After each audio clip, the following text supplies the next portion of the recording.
shit. This weight class, 118 pounds. Everybody better watch out. Good night, Stephon Young. Nonito Donaire decapitating Young. Wow, what a left hook. Figuratively. Oh my goodness. And now we await, we hope that Young is okay, he's moving. Just assist the doctor. But what a thunderous one-punch knockout from Nonito Donaire. And I can tell you guys, Nonito Donaire, what a gentleman. He's sitting there. He knows that was a shot that could change a fighter's career at that point. The shot that he was hit with. And Nonito Donaire showing concern for his opponent. What a gentleman. But listen, you got to give it to Stephon Young. He came out here on 3 days' notice and fought hard. Unfortunately, it ended up like this for him. Talk about a cat. I was just saying that, you know, like Donaire, you know, he shouldn't be going the distance with this guy, Stephon Young. No disrespect. But yeah, you know, he got him out of there. Unfortunately, it's not Zolani Tete, the fight that was supposed to be happening tonight. But Tete pulled out with a shoulder injury. A lot of people speculate that maybe BT Sport Frank Warren wants Tete out of this tournament since Sky Sports has picked it up. Let's go back and watch the replay. That shit was mean, man. That shit was mean. The Filipino Flash, 36 years old. Stephon Young left his chin in the air, waited too long, boom! Oh! Sure did. Night-night. In the fundamentals, he did not have his right hand up. A lot of that has to do with fatigue. But you can see right here, Nonito Donaire sees the open shot. Boom! He was unconscious going to the canvas. He was unconscious before his back smacked, and then bang. You never want to see that, and thankfully he's okay. Okay, so let's talk about this. It looks like with the World Boxing Super Series Season 2, which was supposed to be an annual tournament for the Muhammad Ali Trophy, and the winner gets a shitload of money and also walks away with multiple belts. In this case, Nonito Donaire is the WBA World Champion, correct? Wait, which one is he? Which one does he have? The World or Super World? He has a WBA Super World, the WBA champion, after beating Ryan Burnett. Ryan Burnett's back went out in the last fight in the World Boxing Super Series. And Inoue has the WBA World in what I feel is the super fight of the World Boxing Super Series. Right. Well, Regis Prograis and Josh Taylor, but a more profitable fight would be Nonito Donaire at 36, probably 37 years old when they get into the ring, because he has now advanced to the finals against Inoue. And that would be to unify those titles. And if on May the 18th, Inoue was to beat Emmanuel Rodriguez, you know, as the co-feature, or the it is a co-feature to Josh Taylor versus Ivan Barancek, then we have a fight on our hands. I mean, we have a real good finals on our hands. Now, I feel that Inoue is going to beat Emmanuel Rodriguez, likely by a body shot. You know, because he was taking a lot of body shots in the last fight he fought. And who was that against? Jason Maloney? I forgot who he fought, and I covered it. Crazy. So let's go look at the bracket real quick before we listen to Donaire. So here it is right here. Oh, wait. That's Tete looking on. He could have been in the ring tonight with him, but he doesn't look worried one bit. Hopefully, I really wanted to see that fight. In the near future, after this tournament, that fight can happen with Tete and Nonito Donaire. I like how they dancing around the fact that Tete is not in a tournament, or Tete is not in a tournament anymore. Goes on so I'm guessing he'll fight the winner of the tournament, but he's not on a tournament anymore. Ladies and gentlemen, the end comes at Shoulder 2 minutes, injury in my ass. 37 seconds of the 7th round for your winner by knockout, and still the WBA Bantamweight Champion of the world, moving on to the final of the World Boxing Super Series Bantamweight Tournament, the Filipino Flash, I mean, he's in the finals. Nonito Donaire. That's what we wanted. He's in the finals. And at this twilight of his career, he can walk away with 2 belts. The WBA unified, you know, and the IBF. But let's face it, Inoue is the favorite.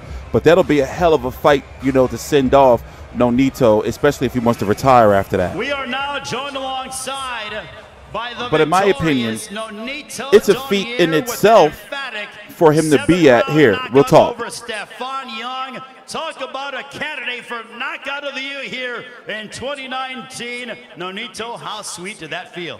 It was great, but first of all, I want to say thank you to Lafayette. Man, you guys are amazing. I can't wait to taste your great food. So Lafayette, thank you. To all my friends and family that came all the way down here, thank you guys for the support, and all the people out there, WBSS, thank you for this opportunity.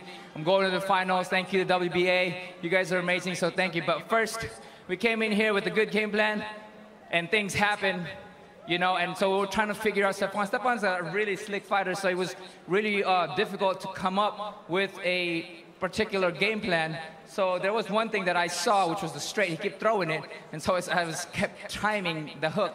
And one way or another, you know, I paid for it with a little bit of scratches on my right side from the right hand, but it paid due because I was able to figure out the timing, the distance, and that's what happened in the fight. So I take the damage to earn a victory.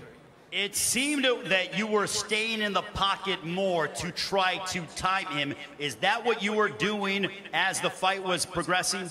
Well, I knew that from the second round, when I was pressuring him, he was getting winded. So I said, okay, I'm going to keep up with this and figure out that timing. And so I kept pushing and pushing, and I figured that when I punch, he throws that right and he leans. It was just a matter of time for me to figure out that distance, and that's what I did, was just to keep pressuring him, keep taking him down until he was at the right moment for me to counter with that left hook, and that's what happened. Now in 3 weeks' time, we're going to find out who you're going to fight in the final, either Naoya Inoue or Emmanuel Rodriguez. If you had your choice on who you're going to fight in the final of the World Boxing Super Series Bantamweight Tournament, who would that be? Well, I know that both guys are amazing, but there was an unspoken thing with me in Japan and how much I respect them, and I love Japan as well. There was an unspoken respect between me and a goal between me and Naoya Inoue that we were going to go to the final. So he's always supported me to get to the final. That's where I'm going to be supporting him to get to the final so that we can face off each other. Nonito, congratulations on the victory. That's going to be a big fight. You in the final. Thank you. I'll be there. I'll be watching. Keep watching. You'll see the best of me some more. But mainly, thank you guys for everything, man. This is such a blessing. The Filipino Flash. So let's talk about the 118-pound division. You know, I just checked. Before he fought Ryan Burnett, he wasn't at 118 pounds for 15 fights. Last time he was at 118 pounds was in 2012 when he had fought Alfredo Navarez. And then he just ran through 122. Met Rigondeaux. We all know how that went. Then he met Nicholas Walters. 126 was just too big for him. And he stayed in the pocket. He was in there. You know, then Jesse Magdaleno, people were like, oh, he's getting old. And then Cole Frampton, you know, he started getting to Cole Frampton late. But now at 118, you know, even though Ryan Burnett had his back, blew out Tete, you know, whatever, he's not in the tournament, you know, anymore. Still, overall, you know, I don't know if he can listen. I'm not going to say it. I want to believe in him. And yes, he has that one-punch power that has to be respected. But I don't feel confident that Donaire can beat a Inoue unless it's on some exposing type shit where he just outboxes him. Nonetheless, I'm looking forward to it. So on the 18th is when you're going to have Inoue versus Emmanuel Rodriguez.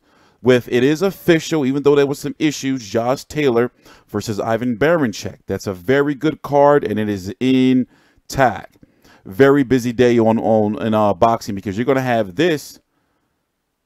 Where's this? Midday card for the States on the Zone. Then later on at night, you're going to have Wilder versus Brazil. And also, you have Billy Joe Saunders on ESPN Plus. So, real busy day. I'm TstreeT Controversy. This is TstreeT Controversy Live with FightView360.com. Man, listen. That's going to be a big fight for the Asian community. Man.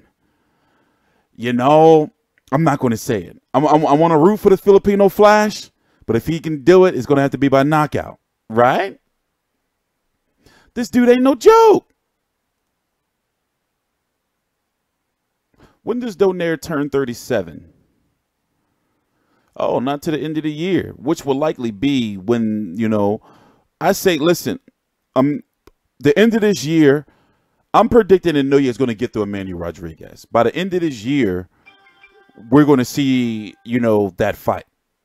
And looking at the 118-pound division, Nordine Abali, he beat Rashid Warren. He's going to be fighting Luis Nery sometime soon, PBC. And then we already talked about Tete, who's on the outside right now, and he's out of the tournament. I guess they just had him there for show. Please subscribe. This is TstreeT Controversy with FightView360.com. Please subscribe.